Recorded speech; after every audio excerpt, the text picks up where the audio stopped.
성철 스님, 1912년에서 1993년. 내 죄는 산보다 높고 바다보다 깊은데 내 어찌 감당하랴. 내가 80년 동안 포교한 것은 헛것이로다. 우리는 구원이 없다. 죄값을 해결할 자가 없기 때문이다. 딸 피리와 54년을 단절하고 살았는데 임종시에 찾게 되었다. 피리야, 내가 잘못했다. 내 인생을 잘못 선택했다. 나는 지옥에 간다.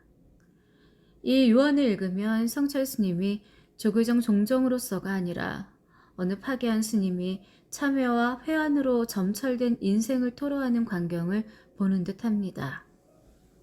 스님이 지은 죄가 산보다 높고 바다보다 깊으면 우리 속물들이 지은 죄는 어느 정도일까요? 사실 스님은 평생을 용맹정진의 수행을 하시느라고 우리처럼 죄를 지을 겨를도 없는 분 같은데 저렇게 자기를 부정하고 확대하십니다. 딸 피리와 54년을 단절하고 살다가 죽음의 문턱에서 피리를 찾아 피리야, 내가 잘못했다 라고 하신 대목에서는 너무나 냉정했던 스님의 생전의 행적이 눈에 어른거립니다. 스님의 저 유언은 인간적인 외침으로 들립니다. 나는 지옥에 간다고 하는 대목에서는 종정 스님은 간 곳이 없고 생전에 지은 죄를 참회하는 한 평범한 노인의 절규만이 들립니다. 높은 경지에 이른 스님의 저 외침은 죄에 찌든 우리 속물들에게 들려주는 경종처럼 들립니다. 성철 스님의 절규를 들으니 테레사 수녀의 얘기가 생각납니다. 병든 자와 가난한 자의 어머니로 평생을 보내고 전 세계의 존경과 찬사를 한 몸에 받은 테레사 수녀는 뇌상 불면증에 시달렸고 심장 발작 등으로 87세로 타계하였는데 마지막으로 남긴 말은 저는 예수님 당신을 사랑합니다. 저는 당신을 사랑합니다. 였답니다. 제가 여기서 성철 스님과 테레사 수녀를 함께 올리는 것은 두 분이 모두 인간의 한계를 어느 정도 뛰어넘어 거의 성인의 반열에 들었는데 두 분 모두 평범한 인간같이 아주 솔직히 마음을 털어놓으시며 우리에게 색다른 감동을 주기 때문입니다. 평생을 예수님과 결혼했다며 자기의 신앙을 과시했던 테레사 수녀도 믿음과 믿지 못함 사이에서 끔찍한 고통을 겪었답니다. 테레사 수녀가 내 영혼 속에 나는 상실감과 하나님이 나를 원하지 않고 하나님이 아니고 하나님이 실제로 존재하지 않는다는 생각으로 끔찍한 고통을 느낍니다. 이 글이 성철 스님이 하신 말씀, 나는 지옥에 갈 것이다 라고 한 것과 일맥상통합니다. 두 분 모두 천국 또는 극락에 갈 수 있다는 확신을 못하시는 것이지요. 또 BBC 방송은 테레사 수녀의 기록물들을 보고 다음과 같이 발표합니다. 테레사 수녀는 신앙에 대한 의구심에 계속 시달렸다.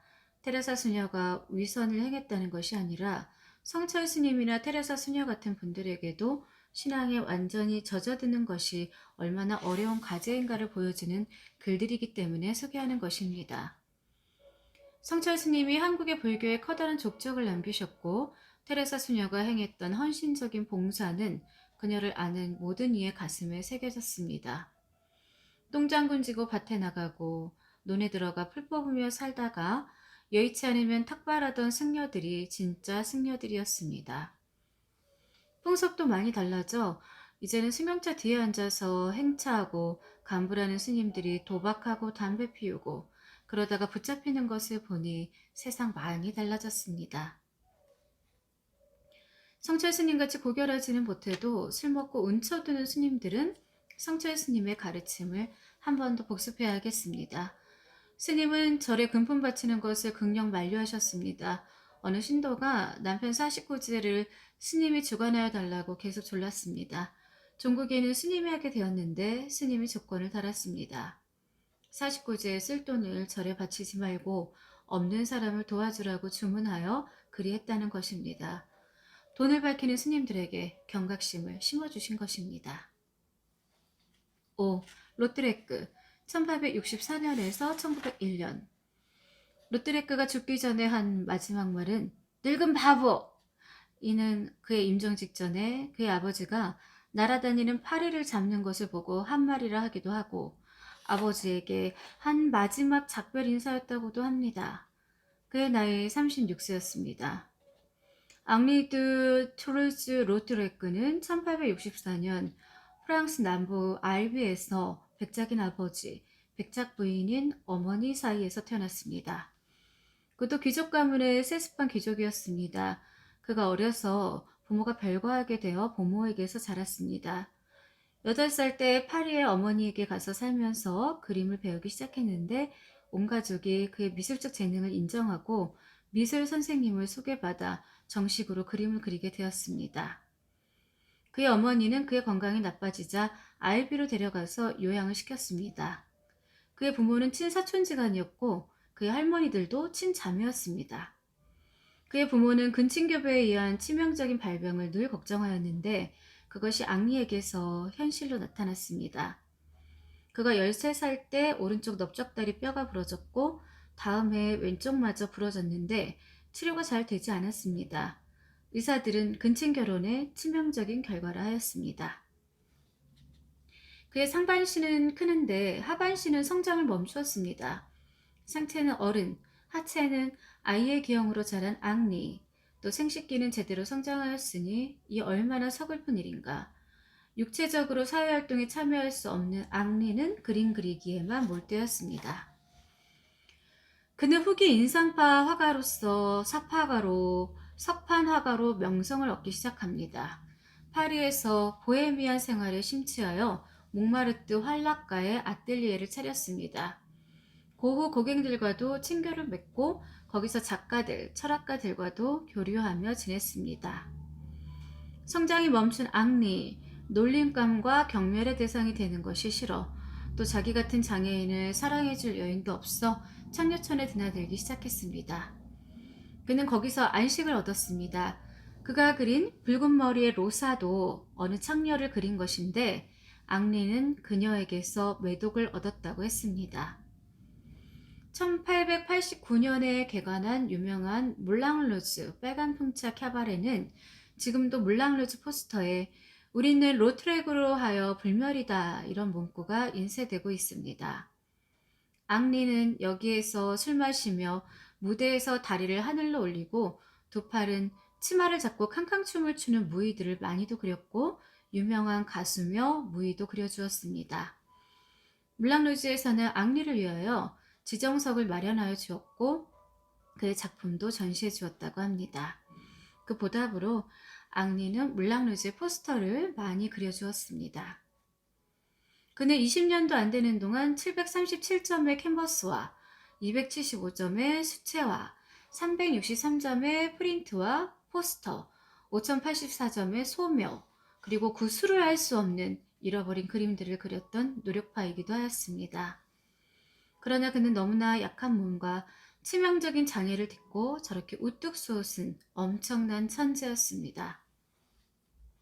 2005년 크리스티 미스풀 경매장에서 빨래하는 여인이란 그의 그림이 무려 2240만 달러에 팔렸답니다.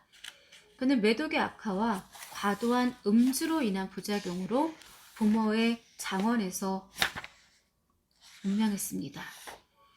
운명한 무렵에는 발이 아파 걷지 못하고 기어다녔다고 했습니다. 병든 몸으로도 물랑루즈에서의 무희들과의 다정스러운 때를 회상하면서 잠깐 아픔을 잊기도 했습니다. 앙리 어머니는 그의 유적을 정리하여 알비에 가지고 가서 아들의 미술관을 만들어 그곳에 전시했습니다. 병마와 빙고는 천재들에게 매달린 거머리 같은 존재입니다. 물랑루즈, 오늘에도 건재하니 그 역사가 130년이 넘었습니다. 앙리가 다녔을 때 같은 낭만은 사라졌으나 이제는 세계적인 관광의 명소가 되었습니다. 엘리자베스 여왕도 관람했고 이날은 다른 관객은 받지 않았답니다. 엘튼 존, 프랭크 시나트라, 에디트 피아프, 리자 메넬리 등 유명한 가수들도 다녀갔습니다. 지금 입장료는 99유로, 약 14만 원입니다. 6. 성산문의 절명시 1418년에서 1456년 격고 최인명. 북소리 둥둥 사람의 명을 지촉하고 회수 일욕사. 고개를 돌려보니 해가 지려고 하네. 황천 무일점. 황천에는 주막이 없다 했는데 금야 숙수가 오늘 밤은 누구의 집에서 묵어야 하나. 애달프고 구슬프지만 아름다운 시입니다. 현장에 가는 수레를 울면서 따라오는 딸아이를 오히려 위로하는 중에 그의 종이 울면서 그에게 이승에서의 마지막 잔을 바치니 이를 마시고 그는 저 시를 읊었다고 합니다. 이승과 저승의 갈림길에서 성산문은 저렇게도 태연히 절명시를 또박또박 들려줍니다. 황천에는 주막이 없다는 것을 마치 누구에게서 들어서 아는 것처럼 저렇게 태연히 말을 합니다. 성산문을 비롯한 사육시는 거열형 사람의 사지를 각각 다른 소가 모는 수레에 묶어 수레들을 사방으로 달리게 하여 죄인의 몸을 찢어 죽이는 형벌을 당했고, 이들과 연루되었거나 연좌된 사람들 500 내지 800명은 따로 학살당했다고 합니다. 그의 시신은 조선 팔도에 조리돌림을 당했고 그의 아버지와 아들들도 모두 살해되었고 그의 아내와 딸은 박종우라는 자의 집에 노비로 분배되었습니다. 밀가루 배급하듯 그렇게 했습니다. 다른 사육신 가문의 여성들도 공신들의 종과 누리게 첩으로 무상으로 배급되었습니다. 단종은 영월의 유배지에서 밧줄로 목 졸려 죽었고 15 나이로 1살 아래의 단종과 결혼했던 어린 왕비는 관노로 전락하여 동대문 밖 숭인동에서 움막을 짓고 살았습니다. 단종비는 시녀들이 동냥해온 것으로 끼니를 때웠다고 합니다. 이를 안 세조가 집을 지어주고 식량을 내렸으나 집에도 들어가지 않고 식량에는 손도 대지 않았습니다. 한때 신숙주가 그녀를 자기의 노비로 쓰겠다고 하여 세조의 노여움을 샀는데 그 이후 세조는 그녀가 노비이긴 해도 절대로 일을 시켜서는 안 된다는 지시를 내렸습니다. 악어가 눈물을 흘리는 것을 보는 것 같습니다. 살인마에게도 일말의 양심이 남아있었던 모양입니다. 그녀는 82세의 나이로 한 많은 생을 마감하였습니다. 신숙주는 주지하다시피 세종대왕을 모시고 한글 창제에 지대한 공을 세웠고 명, 여진, 일본 등 5개 국어에 능통한 수지였는데 좋은 머리를 좋지 않은 곳으로 굴리면서 출세의 가도를 달린 인물이 신숙주였습니다. 요즘 대한민국에서도 신숙주를 닮은 수재들이 철철 넘쳐 흐릅니다.